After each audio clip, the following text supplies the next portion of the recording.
നമസ്കാരം. മിഷൻ 24 വാർത്തകളിലേക്ക് സ്വാഗതം. അപകട ഭീഷണി ഉയർത്തുന്ന കരിങ്ങാട് തോടിന്റെ തീരങ്ങൾ സംരക്ഷണ ഭിത്തി കെട്ടി സംരക്ഷിക്കണമെന്ന് UDF.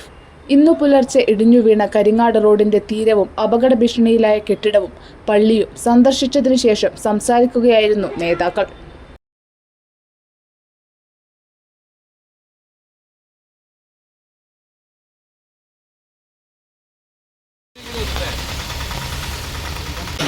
മാത്രം ഞങ്ങളെ സംബന്ധിച്ചിടത്തോളം ഇവിടുത്തെ വേണ്ട രീതിയിൽ പഞ്ചായത്ത് പ്രൊജക്റ്റ് അവിടെയുള്ള മണ്ണ് കോരി മാറിക്കഴിഞ്ഞാൽ നമുക്ക് ശരിക്കും അപ്പുറത്തേക്ക് വെള്ളം പോയി കൊടുത്തിട്ടുണ്ട്.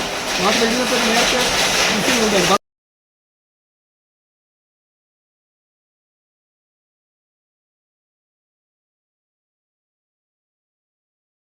ആവൻപാറ പഞ്ചായത്തിൽ മൂന്നാംകൈ പുഴയോട് ചേർന്ന സ്ഥലത്ത് നിലവിലുള്ള പള്ളിയും അതിനോട് തൊട്ടടുത്ത് നിൽക്കുന്ന ക്വാർട്ടേഴ്സും അപ്പുറത്തുള്ള 2 വീടുകളും ഇന്നലെ ഉണ്ടായ വെള്ളപ്പൊക്കത്തിൻ്റെ ഭാഗമായി ഏറ്റവും ഗുരുതരമായ അപകടകരമായ ഒരു സ്ഥിതിയിലാണ് ഇപ്പോൾ നിലവിലുള്ളത്. അതിന് വളരെ ഗൗരവത്തിൽ സർക്കാരും അതുപോലെ മറ്റ് തദ്ദേശ സ്വയംഭരണ ആളുകളുമെല്ലാം തന്നെ ബന്ധപ്പെട്ട് അടിയന്തരമായ ഒരു പരിഹാരമായി കണ്ടേ മതിയാവും. അല്ലെങ്കിൽ ഗുരുതരമായ വളരെ ഭയാനകമായ സംഭവങ്ങളാണ് അവിടെ ഉണ്ടാകാൻ വേണ്ടി പോകുന്നത്. അതിൽ പ്രധാനമായിട്ടുമെന്നും പറഞ്ഞാൽ ഇന്നിപ്പോൾ അവിടെ ചെന്നാൽ ഇടിഞ്ഞത് കണ്ടാൽ തന്നെ നമുക്ക് ഏറ്റവും അധികം പ്രയാസം അനുഭവപ്പെടുന്നൊരു സ്ഥിതിയാണുള്ളത്.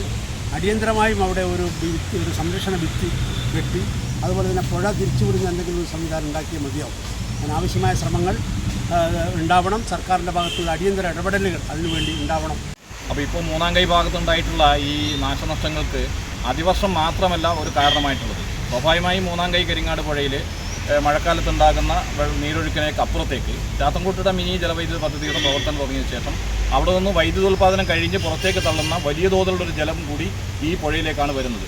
അപ്പോൾ സ്വാഭാവികമായും പുഴയ്ക്ക് ഉൾക്കൊള്ളാൻ കഴിയാത്ത തരത്തിലുള്ള വലിയ തോതിലുള്ള വെള്ളപ്പൊക്കം ഉണ്ടാകുമ്പോൾ മണ്ണിടിച്ചിലുണ്ടാകുക സ്വാഭാവികമാണ്.